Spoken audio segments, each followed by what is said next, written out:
बैरळ माय आता आलाय तर जीवनच जावा. नाही नको. आव पण माई जेवण झालं तुम्ही? नाही सावली, नंतर केव्हा तरी. सोहम तू जेवून जा आरामात. रामकृष्ण हरी. रामकृष्ण हरी. चल सावली पुन्हा भेटू. कसं आहे ना सावली, मी थांबलेही असते ग, पण मोजून 4 लोकांचा स्वयंपाक झाला असणार आहे तुमच्याकडे.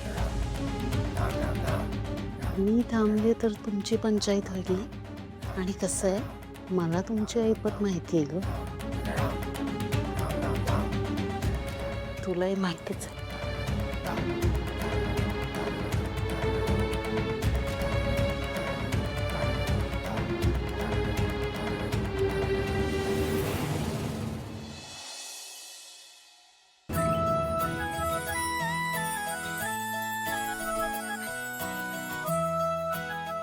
घ्या पोटभर जेवा.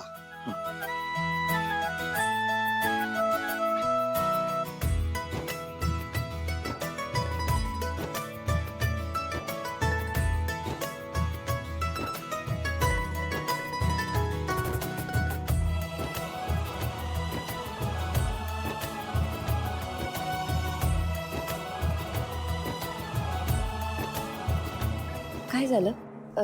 का बरं थांबले? जेवण चांगलं आहे ना? नाही, जेवण उत्तम झालं, पण तुम्ही पण घ्या ना जेवायला. नाही ना ग, लेकीच्या सासरकडची माणसं आहे सा, आम्ही कसं जेवणार? वहिनी ऍटलीस्ट तू तरी जेवायला घे. नाही भाऊजी, तुम्ही जेवून घ्या.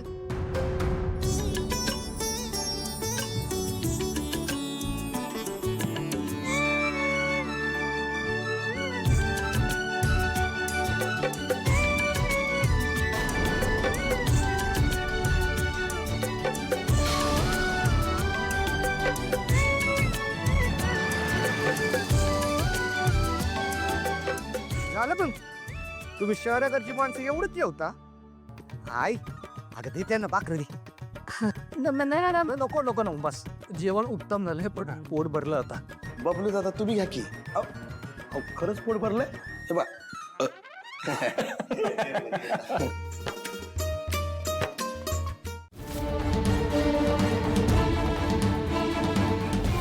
ताई तुम्ही आजकाल गाणं नाही गात का?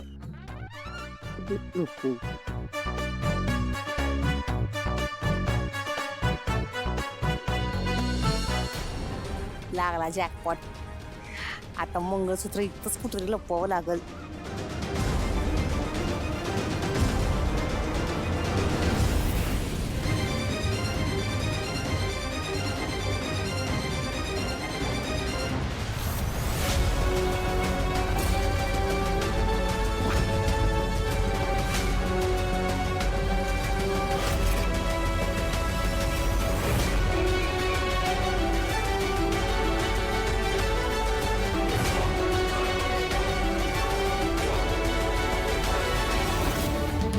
मंगळसूत्र पण सावली वहिनीचे आहे.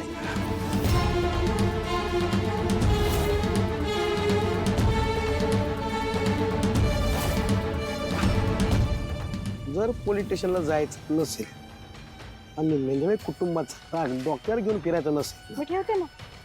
मी ठेवून देते. त्याचं काय झालं? करायला गेले आणि झालं. मी फक्त पाहत होते माहिती का, ते काय पाणी टाक.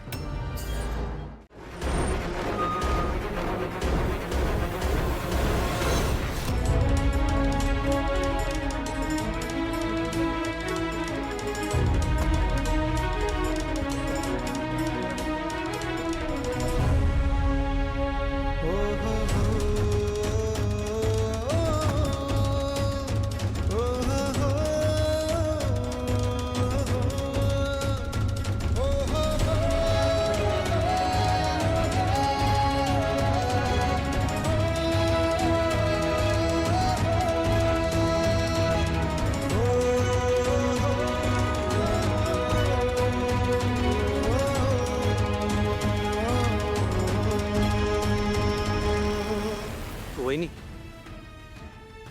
चल. माझं सामान काय कशाला करताय?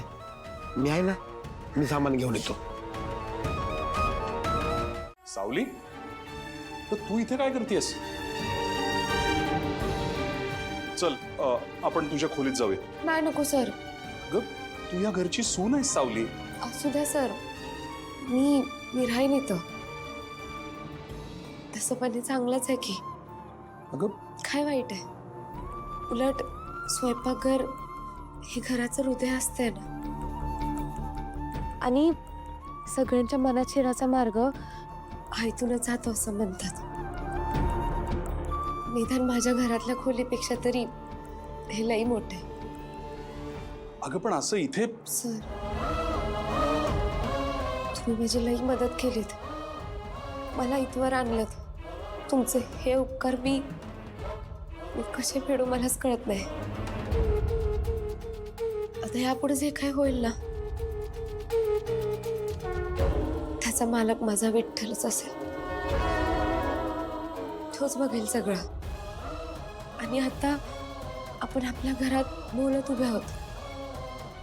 माझे बाबा म्हणतात, काहीच नसण्यापेक्षा थोडं काही असताना तेच खूप चांगलं असतं. तुम्ही काळजी करू नका, मी राहीन इथे.